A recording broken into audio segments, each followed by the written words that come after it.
اور بنی اسرائیل میں سے یا ان پردیسیوں میں سے جو ان میں بودوباش کرتے ہیں، جو کوئی شکار میں ایسے جانور یا پرندے کو پکڑے جس کو کھانا ٹھیک ہے، تو وہ اس کے خون کو نکال کر اسے مٹی سے ڈھانک دے، کیونکہ جسم کی جان جو ہے وہ اس کا خون ہے جو اس کی جان کے ساتھ ایک ہے۔ اس لیے میں نے بنی اسرائیل سے کہا ہے کہ تم میں سے کوئی شخص خون کبھی نہ کھائے، کیونکہ جسم کی جان جو ہے وہ اس کا خون ہے جو اس کی جان کے ساتھ ایک ہے۔ اور جو شخص مردار کو یا درندہ کے پھاڑے ہوئے جانور کو کھائے، وہ خواہ دیسی ہو یا پردیسی، اپنے کپڑے دھوئے اور پانی سے غسل کرے اور شام تک ناپاک رہے۔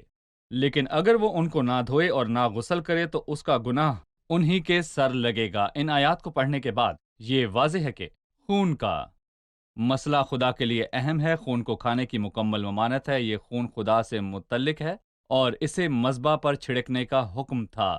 لہٰذا میں چاہوں گا کہ صحیح، آپ صحیح، مسیح کے تعلق سے ہمیں مزید بتائیں۔ جی، ہم نے مسیح کی بے شمار برکات حاصل کی ہیں۔ ہم۔ مسیح کے خون کی برکات کیا ہیں؟ در حقیقت یہ 14 سے کم نہیں ہیں، جن کا ذکر پیدائش سے مکاشفہ تک اور پھر احبار کے 17ویں باب میں کیا گیا۔ آئیں ہم مختصر طور پر اس کا جائزہ لیں۔ پہلا کفارہ، جسے خدا نے کفارے کے طور پر مقرر کیا ایمان سے اس کے خون کے وسیلے سے، رومیو کے 3 باب میں۔ صحیح، پھر رہائی، ہم کو اس میں اس کے خون کے وسیلے سے مخلصی یعنی قصوروں کی معافی اس کے فضل سے حاصل ہے۔ صحیح، اور اگلی بات، گناہوں کی معافی خون کے بہائے جانے کے بغیر مل نہیں سکتی، اس کے خون کے وسیلے سے مخلصی یعنی قصوروں کی معافی حاصل ہے۔ ہم مسیح کے خون سے پاک ہوئے ہیں اور اس کے بیٹے یسوع مسیح کے خون سے تمام گناہ پاک ہوتے ہیں، اور ہم اس کے خون کے وسیلے سے پاک ٹھہرائے گئے۔ اس لیے مسیح نے بھی اپنی امت کو خود اپنے خون سے پاک کرنے کے لیے دروازے کے باہر دکھ اٹھایا۔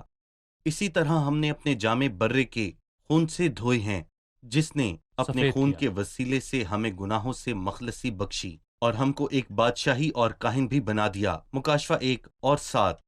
اور ہم راست ٹھہرائے گئے ہیں، ہم اس کے خون کے وسیلے راست ٹھہرائے گئے۔ اس کے علاوہ رومیو کے 5ویں باب میں، پس ہے بھائیو، ہمیں یسوع کے خون کے سبب سے پاک مکان میں داخل ہونے کی دلیری ہے۔ خدا کی شاندار قربت، ہم جو خدا سے پہلے دور تھے مسیح کے خون کے وسیلے سے قریب آ گئے ہیں۔ پھر ہمارا ملاپ ہوا، اس کے خون کے وسیلہ سے عذاب الہی کی ضرورت ہی بچائے گی۔ مسیحی رفاقت، شیطان پر غلبہ، اور وہ برے کے خون اور اپنی گواہی کے کلام کے باعث ان پر غالب آئے اور اپنی جان کو عزیز نہ سمجھا۔ میں نہیں جانتا کہ ہم نے 14 مکمل کیے ہیں یا نہیں۔ 14 برکات جو ہم بائبل مقدس میں بڑے واضح طور پر دیکھ سکتے ہیں، یعنی مسیح کے خون کی برکات، ہمیں صرف ان کے تعلق سے جاننا ہی نہیں بلکہ ہم ان برکات کے لیے اپنے خداوند خدا کا شکریہ بھی ادا کرنا چاہیے۔ صحیح، میں چاند ایک پر بات چیت کرنا چاہوں گا۔ مسیح کے خون کی ایک برکت میل ملاپ کی ہے۔ جی، یعنی لوگ سوچتے ہیں کہ میل دو لوگوں کا ہوتا ہے جن کے درمیان اختلاف ہو، پھر صلح کر لیتے ہیں، جی، یا دو دشمن آپس میں صلح کرتے ہیں۔ یہ محض دو لوگوں کے درمیان ملاپ ہے جن کا آپس میں کوئی اختلاف تھا۔ کیا ہمارے اور خدا کے درمیان کوئی دشمنی تھی کہ ہم سے خدا ناراض ہے اور ہم خدا سے ناراض ہیں، اس لیے مسیح کا خون ہمیں خدا کے قریب لاتا ہے؟ یا اس تعلق سے کوئی اور معنی ہے جو انسان کی فطرت کو بدل دیتا ہے اور پھر ایک طرح سے خدا کے ساتھ ہم آہنگی پیدا ہو جاتی ہے؟ آپ اس تعلق سے وضاحت پیش کیجیے۔ در حقیقت جو آپ نے ابھی کہا، بائبل مقدس میں ملاپ کا صرف ایک مطلب نہیں ہے، کیونکہ دو یونانی لفظ ہیں۔ صحیح، پہلے کا مطلب دو فرقین میں ملاپ ہے۔ اپنے بھائیوں سے ملاپ کرو، پہلے جا کر اپنے بھائی سے ملاپ کر، اس کا مطلب کہ پہلے دونوں میں دشمنی تھی، صحیح، ملاپ کرو۔ لیکن دوسرا لفظ انسان اور خدا کے تناظر میں استعمال ہوا ہے، یہ یک طرفہ دشمنی ہے، ٹھیک ہے، اور بدقسمتی سے یہ کمزور پہلو ہے جو کہ عجیب بات ہے۔ مثال کے طور پر جب ایک شخص طاقتور سے دشمنی رکھتا ہے تو وہ اسے راضی کرنے کے لیے پوری کوشش کرتا ہے، کیونکہ وہ کسی مشکل میں پڑ سکتا ہے جس کا سامنا نہیں کر سکتا۔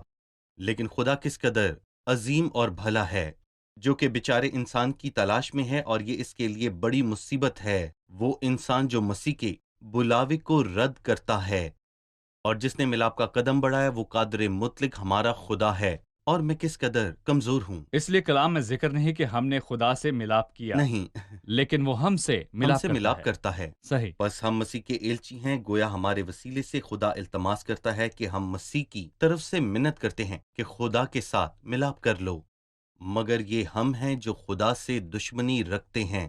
اور عقل مند وہ ہے جو جلدی کرے اس سے پہلے کہ دروازہ بند ہو جائے۔ اس لیے وہ ملاپ کا آغاز کرتا ہے جب تک تو اپنے مدعی کے ساتھ راہ میں ہے، اس سے جلد صلح کر لے۔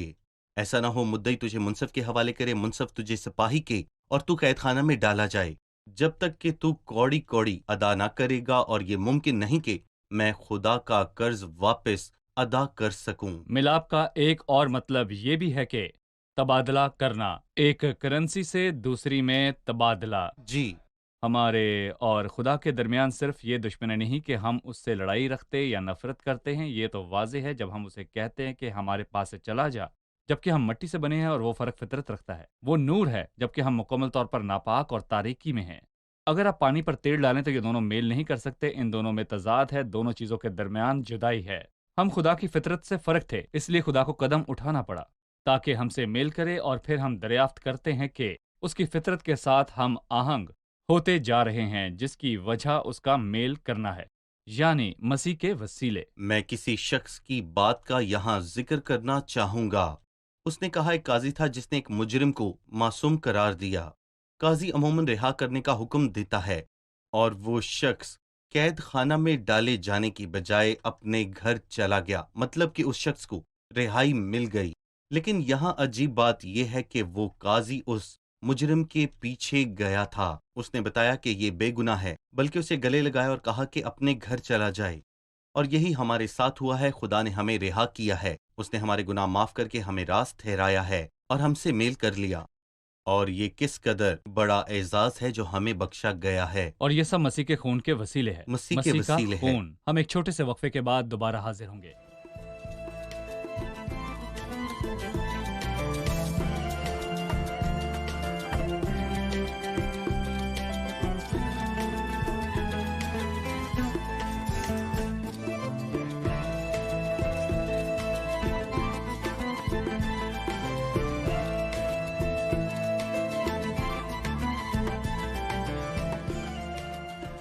ہم نے مسیح کے خون کی چند ایک برکات کے تعلق سے سیکھا ہے، یعنی گناہوں کی معافی سے درست ٹھہرنا۔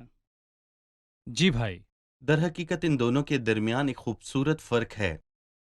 کسی نے یہ مشابت دیتے ہوئے کہا، آپ فرض کریں کہ میں غیر ارادی طور پر کسی مہنگے قلین پر کچھ گرا دیتا ہوں جو ہزاروں ڈالر کا ہے، اور وہ خراب ہو جاتا ہے، اور اس قلین کا مالک ایک فیاض دل شخص ہے جو مجھے کہتا ہے فکر نہ کرو، کچھ نہیں ہوتا، اور معاف کر دیتا ہے۔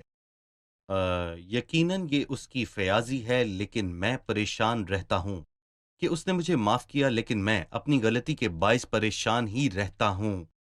اور وہ مجھے کہے گا کہ آپ پریشان نہ ہوں، میں ایک سپرے کی مدد سے اس داغ کو ہمیشہ کے لیے صاف کر دوں گا جو آپ سے لگا ہے، آپ پریشان نہ ہوں، اور یہ داغ ہمیشہ ہمیشہ کے لیے مٹ جائے گا۔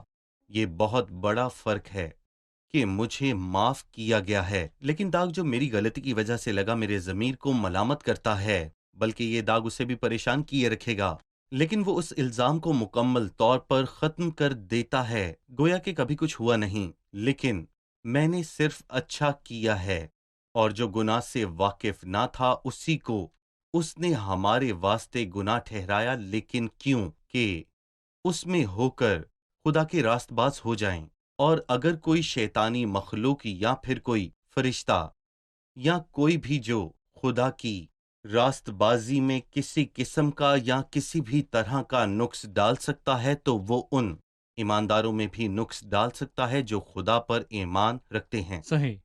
اس لیے جو کچھ آپ نے کہا اس کے مطابق گناہوں کی معافی قرض کے تعلق سے ہے، جی اور اس قرض کے لیے گناہوں کی معافی کی ضرورت ہے صحیح تاکہ یہ قرض ادا ہو جائے۔ صحیح لیکن احساس جرم ہے، اس احساس کے لیے راست ٹھہرائے جانے کی ضرورت ہے۔ جی میں محتاج ہوں اور اپنا قرض نہیں دے سکتا، مجھے معافی ملی ہے، لیکن میں پھر بھی محسوس کرتا ہوں کہ مجھ پر قرض ہے، راست ٹھہرنے کا قرض۔ اور یہ خیال ہمیں دوسرے سیموئیل کے 9ویں باب میں نظر آتا ہے۔ یہ دونوں باتیں ہی ہمیشہ ساتھ چلتی ہیں، معافی اور راست ٹھہرنا۔ گویا مفبوست داؤد کا مکروز تھا، اور داؤد مفبوست کو دیکھتا ہے۔ وہ داؤد کے پاس گیا اور اس کا خیال تھا کہ وہ اسے قرض ادا کرنے کو کہے گا اور ساؤل کا بدلہ لے گا۔ وہ چاہتا تھا کہ داؤد اسے معاف کرے اور اسے گھر جانے دے، لیکن اس نے دیکھا کہ نہ صرف اس نے اسے معاف کیا اور اسے اپنے گھر میں رکھا اور اپنے بیٹے اور اس کو شاہی لباس دیا۔ اس نے اس کی توقع سے بڑھ کر اس کے لیے کیا۔ جی یہ راز ٹھہرنا ہے۔ وہ محتاج نہ تھا، اس کے پاس اتنا ہی تھا جتنا داؤد کے پاس۔ داؤد کے نزدیک اسے قبولیت حاصل تھی، اور یہی مسیح کے خون نے کیا۔ نہ صرف قرض ادا کرتا ہے بلکہ یہ ہمیں خدا کی راست بازی مسیح کی جی صورت میں ہمیں بالکل پہنا دیتا ہے۔ صحیح۔ بھائی یوسف، خون کی برکات کے تعلق سے کوئی آخری بات کرنا چاہیں گے؟ آپ ہمیں بتائیے کہ شیطان پر ہم کیسے غالب آئیں۔ مطلب جب آپ نے 14 برکات کا ذکر کیا، مکاشفہ 12 میں لکھا ہے وہ برا کے خون اور جی اپنے کلام کی گواہی کے باعث اس پر غالب آئے۔ ہم مسیح کے خون کے وسیلے شیطان پر کس طرح غالب آ سکتے ہیں؟ جی بھائی۔ کسی نے کہا یہاں غالب آنا 3 طرح کا ہے، یعنی برے کے خون کے وسیلے سے عدالتی بحث ہے، اس کے علاوہ طلاتی بحث ہے، میرا مطلب گواہی کے کلام سے یعنی کہ بائبل مقدس سے، اور یہ بھی کہ کس طرح مسیح شیطان پر غالب آیا سب لکھا ہے۔ اور تیسری بات یہ کہ انہوں نے اپنی جانوں کی پرواہ نہ کی۔ آپ پہلی چیز کے بارے میں پوچھ رہے ہیں کہ کس طرح عدالتی۔ ہم مسیح کے خون کے باعث غالب آتے ہیں۔ عدالتی بحث، اس کا مطلب یہ ہے کہ یہ سب سے بڑا مسئلہ نہیں کہ شیطان مجھے گناہ میں گرا دیتا ہے، بلکہ گناہ میں گرنے کے بعد شیطان اپنے کاموں کو شروع کرتا ہے، مجھے فریب دیتا ہے صحیح۔ اور مجھ سے سوال کرتا ہے کہ کیا میں ایماندار ہوں، میں آسمان پر جاؤں گا کہ نہیں، اور پھر وہ اس بڑے گناہ کے بعد مجھے توڑنا شروع کرتا ہے۔ اور اس لیے اگر میں بائبل کی سچائی کو جانتا ہوں کہ ہم گناہ کے وسیلے غالب آئے ہیں، ہاں میں موت کا حقدار تھا، لیکن کوئی ہے جو میری خاطر مارا گیا اور میرا سارا قرض چکا دیا۔ وہ میری خاطر مارا گیا اور آسمان پر میری شفاعت کرتا ہے، پر یہ برے کا خون ہے جس کے باعث، جس کی قوت سے ہم شیطان پر غالب آئے۔ مجھے یاد ہے کہ عبرانی پلوٹا لڑکا جو گھر میں داخل ہوتا ہے، شاید ابلیس اسے کہے کہ تلوار کچھ ہی دیر بعد اس کے پیچھے آئے گی۔ جی پھر وہ یاد کرتا ہے کہ خون جو کہ گھر کے دروازے پر لگایا گیا ہے، تو پھر وہ ابلیس کے اس الزام کے حملے کو شکست دے سکتا ہے۔ اب وہ تسلی پا سکتا ہے، یعنی برے کے خون کے باعث جو چوکھٹوں پر لگایا گیا ہے۔ صحیح۔ شکریہ بھائی، پروگرام کا وقت ختم ہوا چاہتا ہے۔ آئیے مہمانوں سے رائے جانیں۔ آج آپ نے کیا سیکھا؟ ہم نے دیکھا کہ خدا نے لوگوں سے کہا کہ وہ اپنی قربانیاں کریں اور ان کو خیمہ اجتماع کے دروازہ پر کھائیں۔ ہم ایک منفی پہلو دیکھتے ہیں، جیسے کہ وہ خبردار کرتا ہے کہ اس قربانی کو شیطان یا بتوں کے آگے پیش نہ کیا جائے جیسے باقی قومیں کرتی ہیں، اور مثبت پہلو یہ ہے کہ خدا منتظر اور مشتاق رہتا ہے کہ اس کے لوگ ہمیشہ اس کے سامنے رہیں اور اس کے ساتھ رفاقت رکھیں اور آپس میں بھی، اسی لیے اسے سلامتی کی قربانی کہا جاتا ہے۔ ہم نے سیکھا ہے کہ مسیح کے خون کی ایک برکات میل ملاپ ہے، جو کہ 2 فراقین کے درمیان نہیں بلکہ یہ یک طرفہ ہے اور کمزور فریق کے درمیان ہے، اور یہی خداوند ہمیں پیش کرتا ہے، جو کہ شاندار بات ہے۔ مسیح کے خون کی ایک اور برکت ہے کہ بغیر خون بہائے ہوئے معافی نہیں ملتی، اور مسیح کا خون ہمیں تمام گناہوں سے پاک کرتا ہے۔ ہم جو پہلے اس سے دور تھے، اب صلیب پر اس کے خون کے باعث اس کے قریب آ گئے۔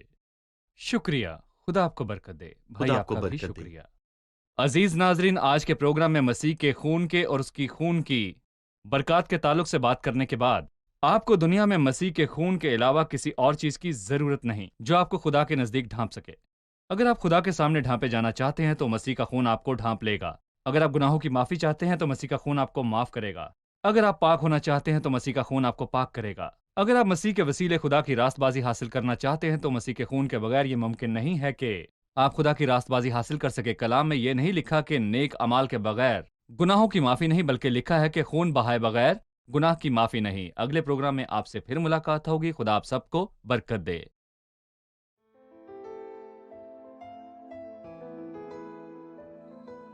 تیرا کلام رہے گا قائم، پہاڑ جب نہ رہے خدایا، تیرے منہ کی ایک بات بھی ٹلے گی نہ، چاہے کچھ بھی ہو۔